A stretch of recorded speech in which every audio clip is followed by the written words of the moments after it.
Kesaksian akhir abad, karya W.S. Rendra. Ratap tangis menerpa pintu kalbuku, bau anyir darah mengganggu tidur malamku. Oh, tikar tafakur.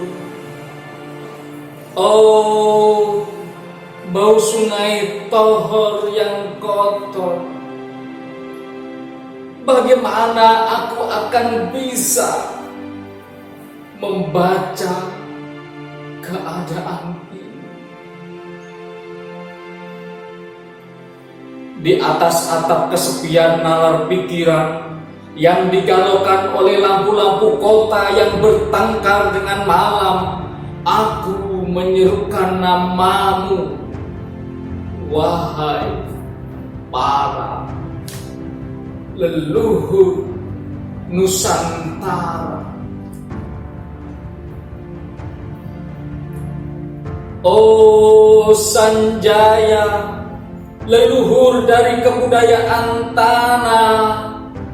Oh Purnawarman, leluhur dari kebudayaan air. Kedua wangsamu telah mampu mempersekutukan budaya tanah dan air.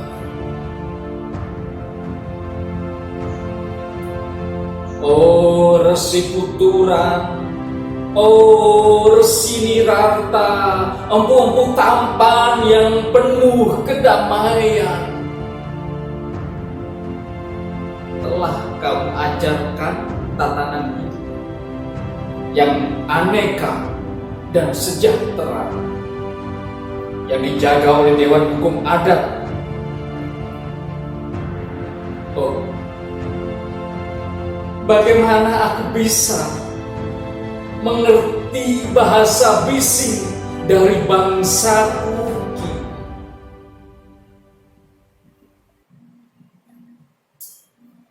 Oh Kajau Nalido, bintang cemerlang tanah Uki, negarawan yang pintar dan bijaksana, telah kamu ajarkan aturan permainan di dalam benturan-benturan keinginan yang berbagai ragam di dalam kehidupan.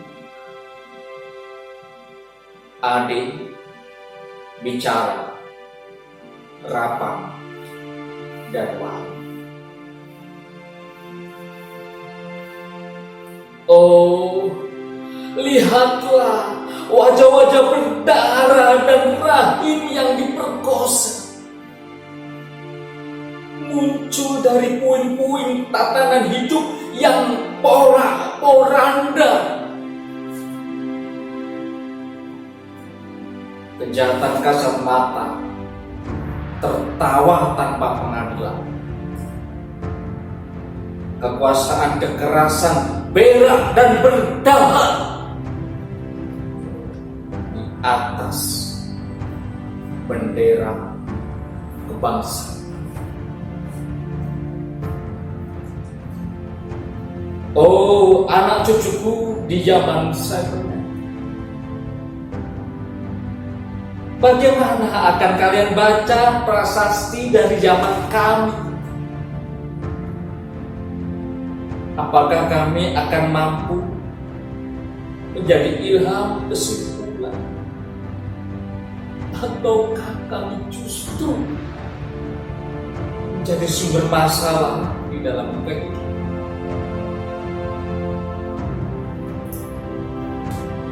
Dengan puisi ini aku bersaksi bahwa rakyat Indonesia belum merdeka.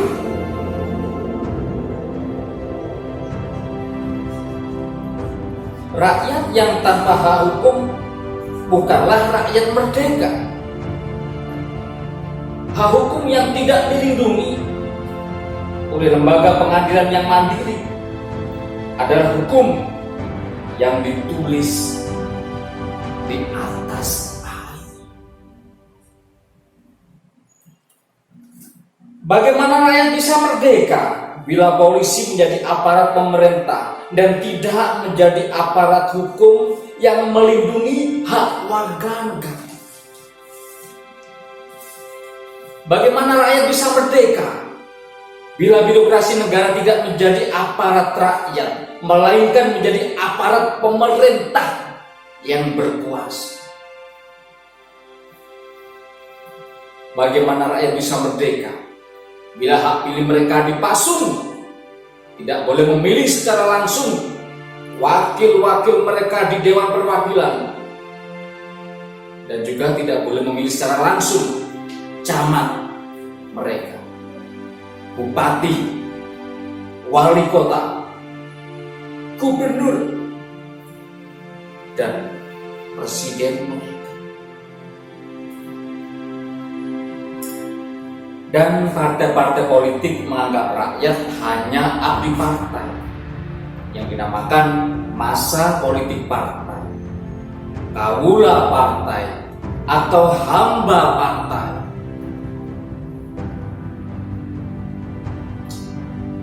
Bagaimana rakyat bisa merdeka bila pemerintah melecehkan perdagangan antar daerah dan mengembangkan merkantilisme dendels, sehingga rela menekan kesejahteraan buruh, petani, nelayan, guru, dan serdadu berpangkat rendah?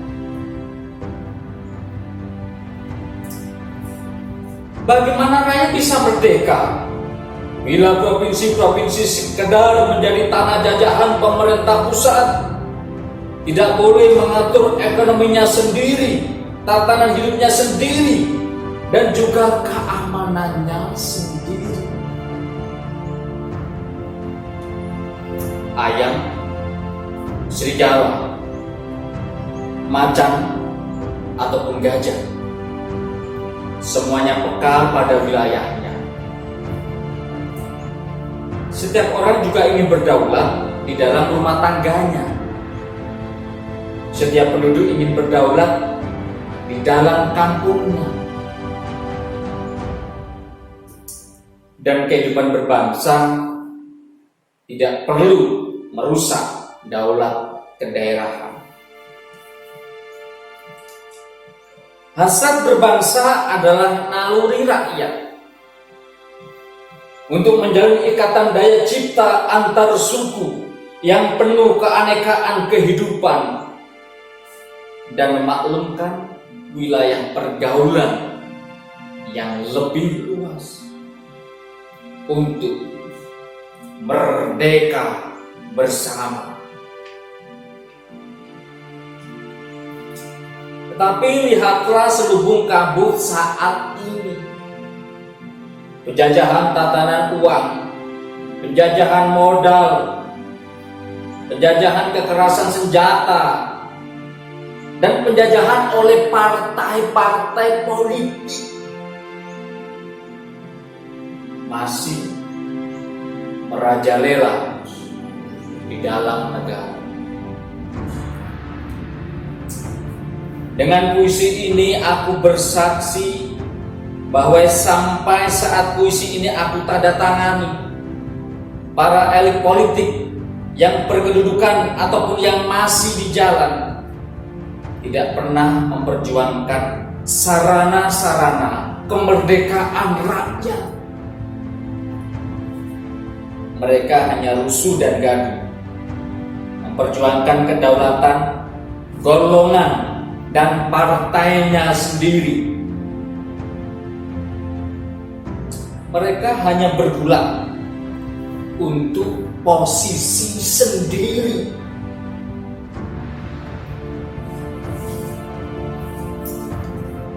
Mereka tidak peduli pada posisi rakyat, tidak peduli pada posisi hukum, posisi polisi, ataupun posisi birokrasi. dengan picik. Mereka akan mendaur ulang malapetaka bangsa dan negara yang telah terjadi.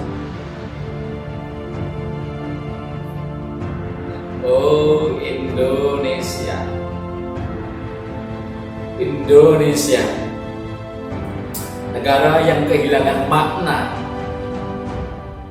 Rakyat sudah dirusak asas tatanan hidupnya, berarti sudah dirusak dasar peradabannya. Dan akibatnya rusak pula kemanusiaan. Maka sekarang negara tinggal menjadi peta. Itu pun peta yang lusuh dan hampir sobek pula.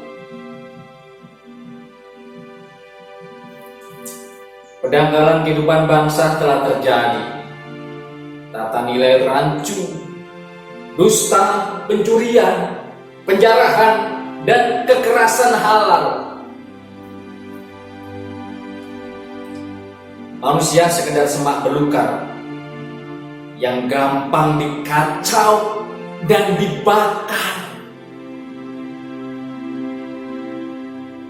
Paket-paket pikiran yang murah dijajakan, penalaran amarah yang salah, mendorong rakyat terpecah belah. Negara tidak mungkin kembali diutuhkan tanpa rakyatnya dimanusiakan.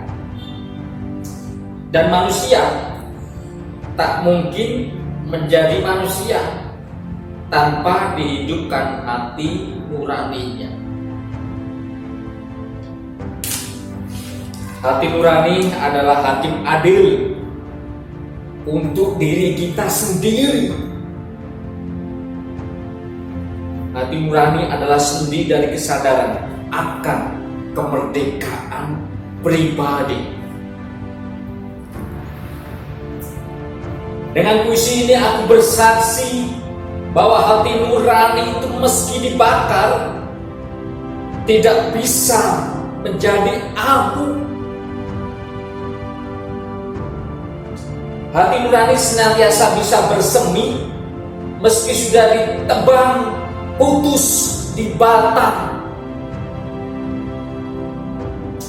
Begitulah fitrah manusia, ciptaan Tuhan yang Maha Esa.